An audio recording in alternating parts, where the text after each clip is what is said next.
everyone. Thank you again for joining us. Today we have a very special guest. We have Michael Palmer from Hearst. He is a dear friend of mine. We go way back to high school days, alumni of Andrew Jackson High School. We are highlighting all of our wonderful alumni from Andrew Jackson. So we are thrilled to have Michael Palmer from Hearst. Welcome, Michael. Thanks, Kim. Thanks for having me. I really appreciate it. No problem. So Michael, please tell us exactly what do you do? All right, so I'm the Chief Information Security Officer for Hearst. Hearst is a 135-year-old company, $11 billion in revenue. We have 360 companies in our portfolio. It spans everything from diversified media, including we have many television stations, newspapers, magazines, everything from Car and Driver to Oprah. And we also have some information and services businesses, and we will service the healthcare industry, transportation, and a variety of others. So very large organization, about 23,000 employees across the world. We're in about 140 countries. And I serve as the Chief Information Security Officer. So I'm responsible for the cybersecurity program. So ensuring that basically we stay free, safe, and secure from any kind of cybersecurity challenges. And as you know, there's been a lot of cybersecurity issues in the news of late.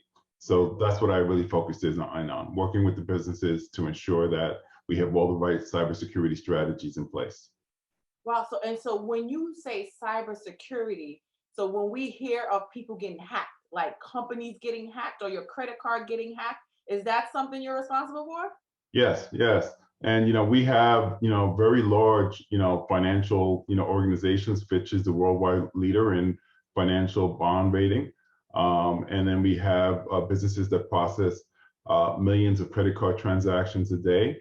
So Hearst is a large target for these cybersecurity criminals that are trying to get to personal information and privacy information. So it's a pretty large job as far as ensuring that all of our customers are safe, because that's our number one priority. Being an innovative company that we are, we're utilizing a lot of new modern kind of information strategies across the cloud, as well as with inside of physical premises. So it's something that we just try to keep hackers at bay. Wow. Okay. So are you like writing code? Like, are you creating the actual languages? Are you using what languages are you using, in that technology world to fend off these invaders? Okay. I don't even know if that's the right question, but like a security person, are you looking at the coding in these different systems and doing something with that information?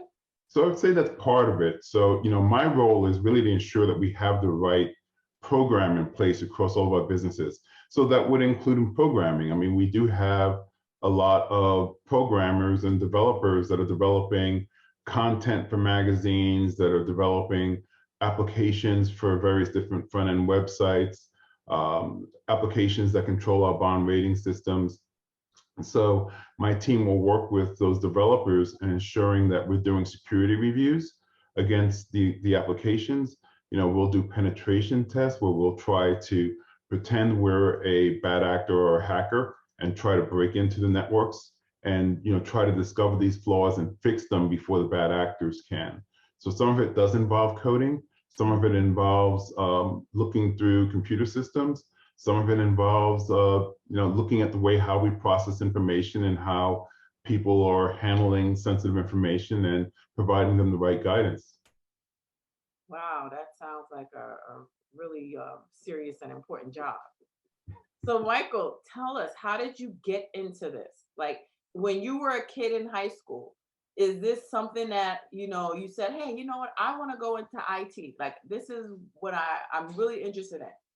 Was that your thoughts? Like, how did you get into it? So you may have remembered from back in high school, right? I was always involved with the computer club. Okay. Also, we were in marching band together, right? So that was one of my hobbies, was computers. And back then I did it for a lot of fun, and I really enjoyed computers. And when I started to go to college, my initial focus was really to be an accountant, because one of the things that I wanted to do was escape that social economical barrier, because as you may have remembered, my family was very poor, right? And we went to All poor back then. Go ahead. yeah, yeah. So the escape out of that is really education, right? So I was very determined to get an education, get a bachelor's degree, and do something that'll help me, put me and my family in a better position. And at first, I wanted to be an accountant, be a CPA, and I went to Baruch College as part of the City University of New York, and took a variety of different, finance courses, and also I took computer courses at the same time. And I realized, you know what, I like computers, but I hate numbers. Right. So that really gravitated me towards computers. And while I was working actually at high school and also in college, I was working for Alexander's department store. And I initially started off there as a cashier, and I ended up becoming a budget manager because they knew I had some computer skills. And I would do forecasts for staff utilization of cashiers and salespeople on the floors. So that really started me into using computers for really work. And that's when I really knew that computers can be a avenue that I can go into to make money. And I graduated college, and I started off my first job at Madison Square Garden as a computer operator. And I still enjoy computers, and I learned how to network, how to connect computers together. And moved on from there to a company called Group Health Incorporated, GHI, which is in the city, which is now called Emblem Health Insurance Company. And I became a manager of distributed systems. So basically, I supported a lot of the computers within inside of the health insurance company. And again, it was really more about networking, getting computers to talk. So that's what really kind of got me into the computer industry. Wow, that's a great story. And so you failed to mention, right, that you worked for the NFL as well. Well, so if I keep going on in that story, right? Yeah, keep going. I moved from, actually, I ended up working for my wife at GHI, Right.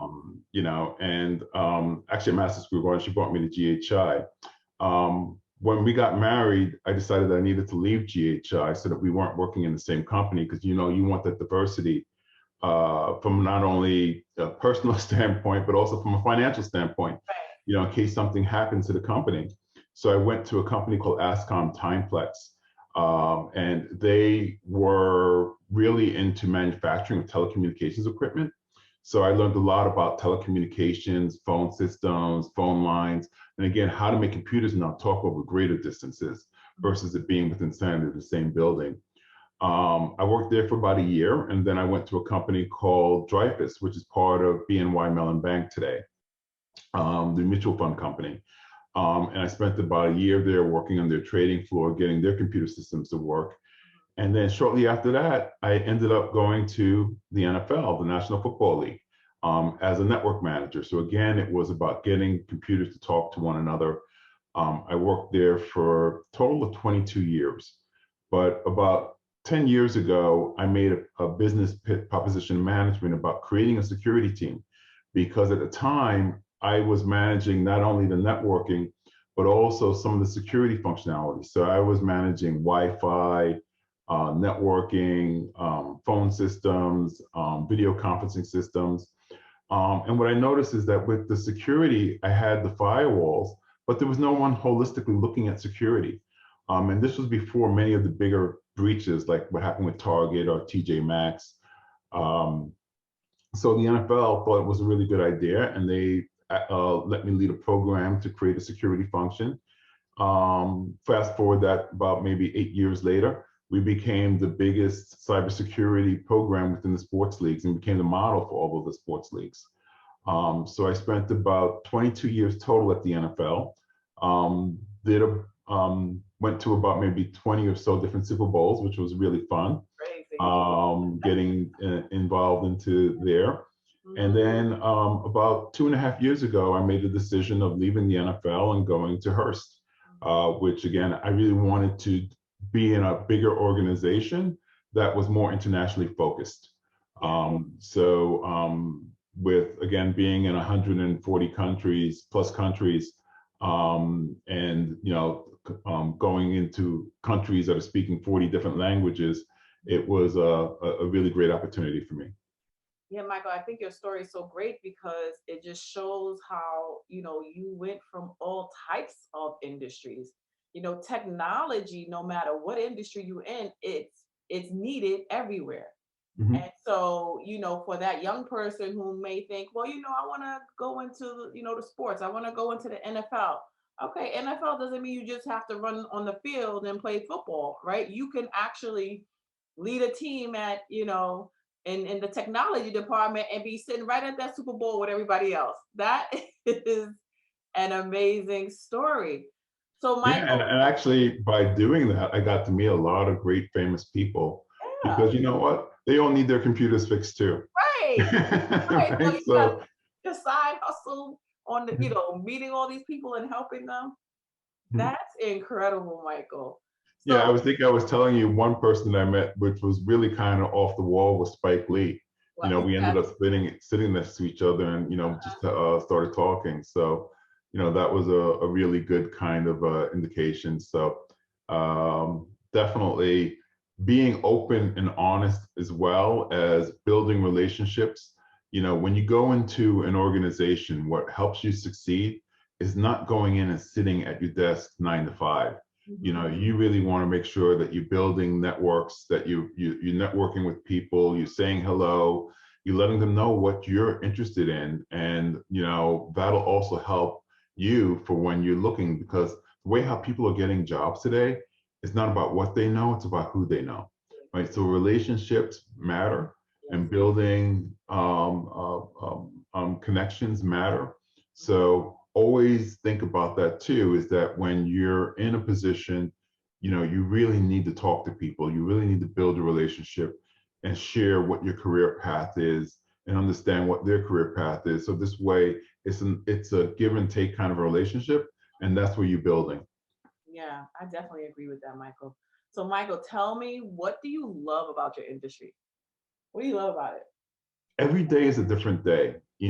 I get to work with all of these great businesses, and in a lot of cases, some of these businesses are helping other people that you don't even know. Like for example, when you go into, let's say, a CVS or into a Walgreens pharmacy, and you're getting a prescription filled, and the pharmacist is looking to see if there's any drug interactions with that. You're utilizing our database, and people don't even realize that, right? So I get to work in a lot of these very great businesses that are servicing other businesses that are providing so many different benefits throughout the world. So I feel like I'm helping a lot of different people. Wow, that's amazing. That's really one of the benefits. And then I also get the ability of working with a lot of organizations.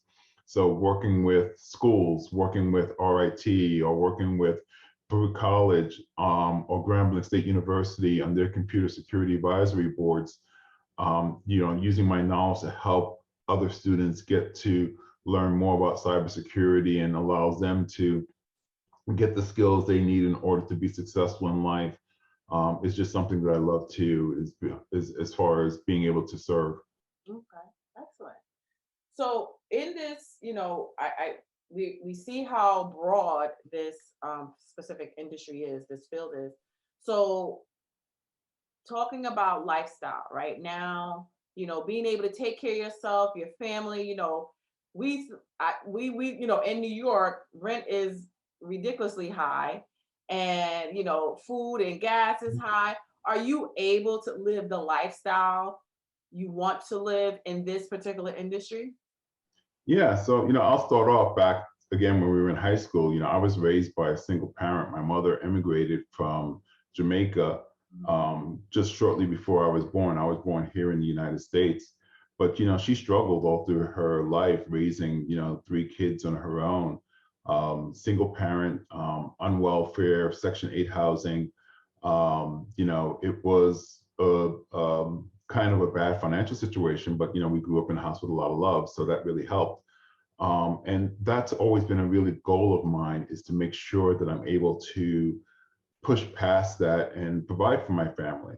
So, now I live in a nice house. I own the house. Don't have a lot of debt. My mother lives with us now, so she basically doesn't have to work, and she basically is living with us in this nice house. My kids have graduated. My daughter, graduated from MIT with a bachelor's in mechanical engineering, and she's now also has her master's from Stanford, and she's working on her doctorate. Wow. My son is graduating from RIT College in May, and just accepted a job offer at Google. So, both kids are doing well, and both kids are graduating with no college debt, right? So my lifestyle has allowed me to basically to pay for their education. Right. So that's, been a rewarding effort of, the work that I've done all over, throughout my lifetime, to basically provide for me and my family. Right, absolutely. And that is so important because, everything has a cost, and you don't want to be in debt. So many Mhm. young people, when they go to college, they come out with all this debt, and it's just not necessary anymore. Yeah, and one of the things that that I try to do too, it's really important to save, right? And you also have to think about saving for when you retire, and you want to basically be able to retire without being in debt, too, and have a comfortable lifestyle. Yeah. And I was reading this article that stated that if you start at the age of 21 and you max out your 401k, plan, and think about this too, is that that plan is growing annually, compounded with interest, and the companies are also matching what you're putting into. So if you match that out, by the time you hit 60, you'll have over $2 million in your 401k account. Because let's face it, Social Security is probably not going to be here when we hit your retirement age. Mhm. So it's really important to make sure that you're saving, not only for your current lifestyle, but also for the future. Right. Absolutely. Michael, so in this particular industry, in IT, right? We call it IT, right? You're in Mhm. IT. Is there a pathway to entrepreneurship in IT? So someone starting out, of course, you're working for someone, you got to get started. But once you learn and grow, can you move to start your own company in IT? Is that a possibility? It is, right? So I also say security and IT are a little bit separate, Okay. nowadays. But yeah, entrepreneurship is definitely possible, right? And it's something that a lot of people will do, is that, once they accumulate the knowledge, and, you have to have the business knowledge, right? Because you have to basically be able to support your business from, a financial standpoint. So getting that education in regards to, how to market, how to finance, how to do R&D within inside of your business to help it grows is one thing. But then you also have to figure out what is it that you're going to do, and then have that, skill, Mhm. and I have friends that have started up their own businesses, and, I'll help support them. They'll start up businesses that'll either do technology or something else. You can do businesses, in regards to helping people communicate, doing presentations, marketing, around technology, because those are all very important aspects of, technology, and companies need those services.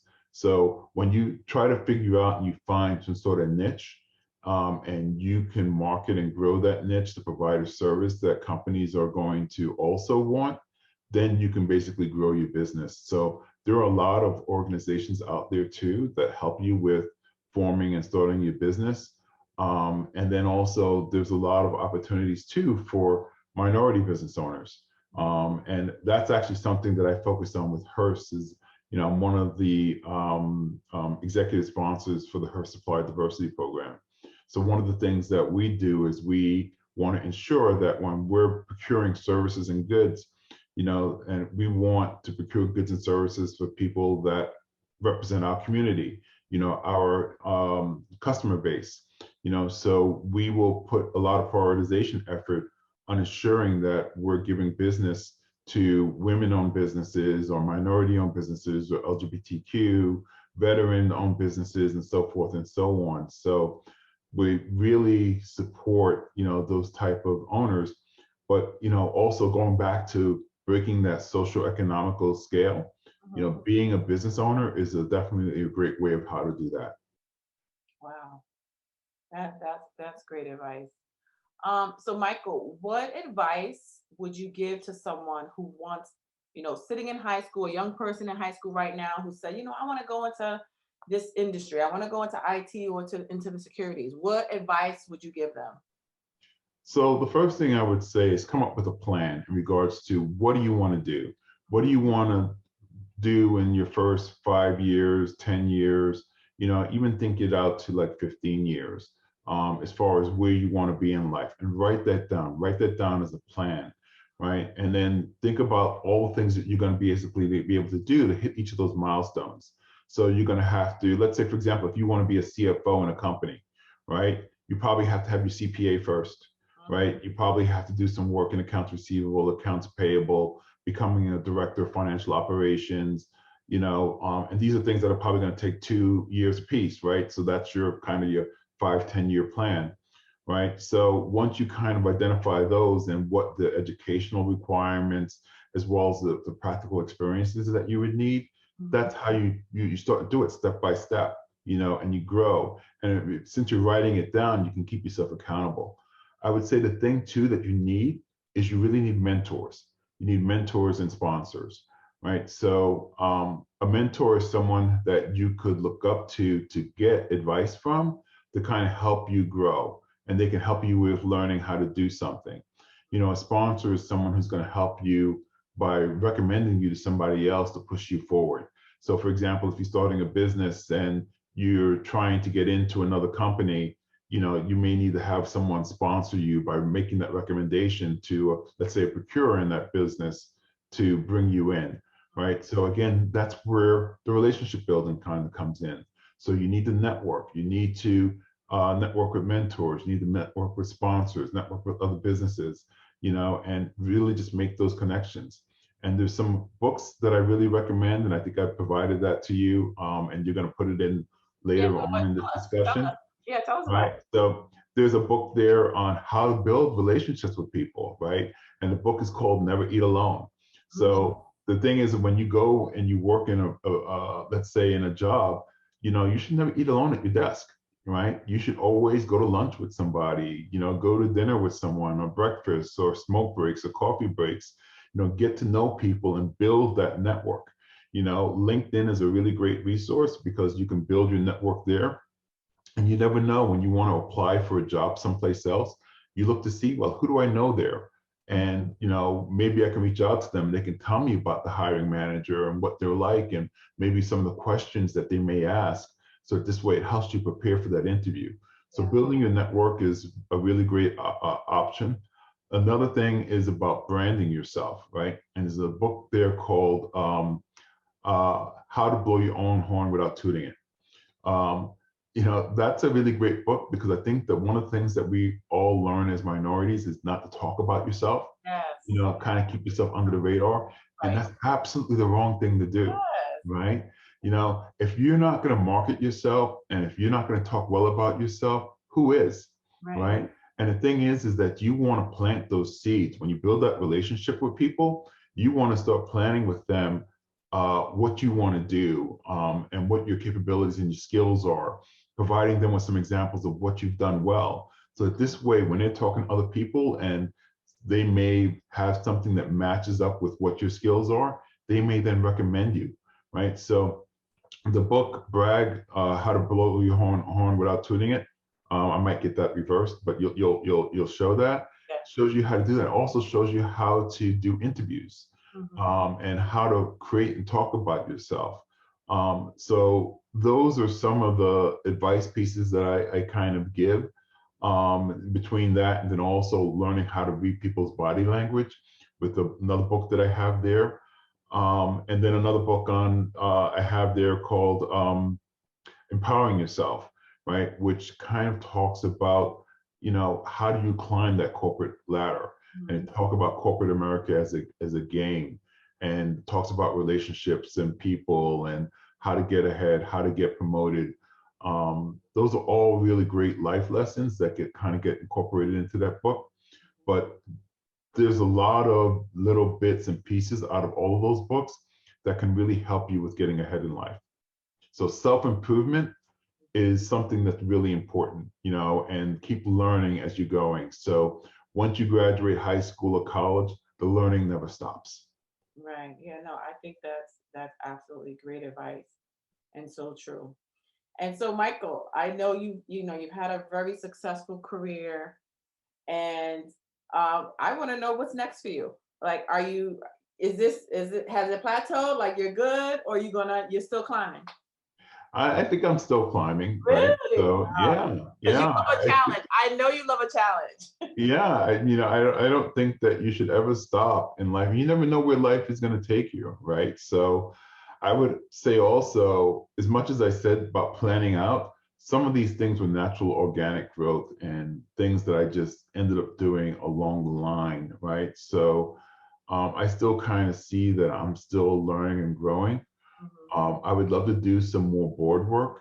So you see that I'm working with some not-for-profit boards today, like T. Howard, or with some of the colleges that I'm working with, whether it's Baruch or RIT or Grambling. I would love to do some more board work for public companies. So hopefully someday you'll see me as a board of directors someplace, and I'll basically be able to grow.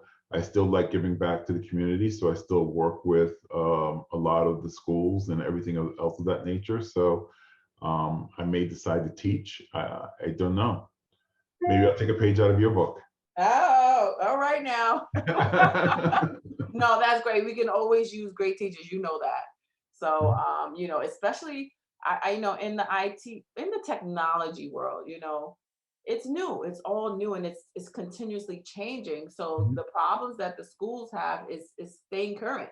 So you can get a technology teacher, but what they're teaching actually still necessary today, because it changes so fast. So I think that's what the challenge is, and we definitely need professionals like you to come back and tell us what to do, because the goal is to make sure that the kids are ready, but it's hard to get them ready when you don't know what you should be teaching. So Yeah, I agree with you, and I look forward to doing that. So, I've talked with a couple of schools, and I may start, doing that. I just have to get past some of the work that I'm doing now here at Hearst, because they do keep me busy. So once I get this job down, which I don't know if that'll ever happen, and I get some free time, I'll start to look towards doing that. Maybe it'll take about maybe another 5 years or so. Oh, wow. 360 companies is a big remit. Yeah, yeah. All right. So, Michael, if you had to do it all over again, would you do it all? Would you do it the same, or is there something you would change, do differently in terms of your career? I would say I would probably do it all over again. I mean, I'm not a person that kind of looks back and says that, I should have went left, or when I should, or gone right. So I think the way how things have turned out is that, one, I've been incredibly blessed, and then two, I've been incredibly lucky, right? So I've been blessed because I've had also a lot of great mentors, working with a lot of great organizations too. One of my favorites was a group called the ITSMF, IT Senior Management Forum. And that was a group that really helped me with mentoring. They mentored me, right? And now as a senior member there, I mentor others. But when I was first getting involved in this, one of the things that, was always in the back of my mind was I never saw any people that looked like me in management, as far as being a C-level executive or even a director within organizations. And when I went to the ITSMF, the IT Senior Management Forum, really got to see a lot of C-level African American men and women in senior leadership roles, and that really encouraged me. And then I was very fortunate to talk to many of them and get a lot of great advice from them. And as I was making decision points in my life, that was something that I found to be very beneficial, having access to, those mentors. Um, and it's helped me with growing. Mhm. And, when you see something, you can be something, right? So Yeah. I think that that was always very positive, and I hope to be the inspiration to others too. Is that they see me as this C-level executive at Hearst, and they also realize that that's a possibility. And there's been a lot of others before me that have gotten to this. I'm not the first African American male or African American with inside of Hearst leadership. I think that they're a really great company as far as pushing forward on a diversity angle. And, that's something that the CEO there is very inspired by, is saying that he wants to really make sure that we have a diverse slate at the senior levels of the organization. And, the great thing is that it's more than words, it's action. Yeah. And looking forward to seeing many more women and minorities, whether it's Black, Hispanic, Indian, being at these senior levels within these organizations, because diversity really helps, and it really helps people with uh, understanding and bridging those gaps. Wow, that's really great, Michael. I really thank you for sharing all of that. And so just to wrap it up, can you give the young people some words of encouragement, on, in this field of IT, what to do going forward to make sure that their dreams, can come true as well? I would say never give up, right? Always keep moving forward, never stop moving. Whenever I get kind of down, something that always motivates me is this speech from Martin Luther King Jr. On what's your life architectural blueprint. And you can Google that. And it's about a 15-minute speech. And he talks about, if you can't crawl, if you can't walk, you should run. If you can't run, you should walk. If you can't walk, you should crawl. But, just keep on moving, keep moving forward. Don't stop. You learn by getting knocked down. And when you get knocked down and you get back up, hopefully you learn not to do the same thing over to get knocked down the same way again, but you're going to get knocked down again, right? So if you just keep getting back up and you keep fighting, you keep pushing forward, eventually you'll see that you're going to basically get there, right? So, I think that's really the key in life, is just to keep forward progression, keep walking, keep moving, keep running, you know, um, keep the learning, right? Because education, again, is something that's really important. So if you do all those and then also combine with the networking aspects that I mentioned before, you'll go pretty far in life. Wow. Thank you, Michael, so very, very, very much. This conversation has been so insightful and inspirational, and I'm sure young people are going to have way more questions. And so we're going to have to find a way to get back to you. Mhm. But thank you again so much for joining us, and have a wonderful, wonderful day. And we are looking to see you at the next level. Thank you. Okay. Bye bye. Bye.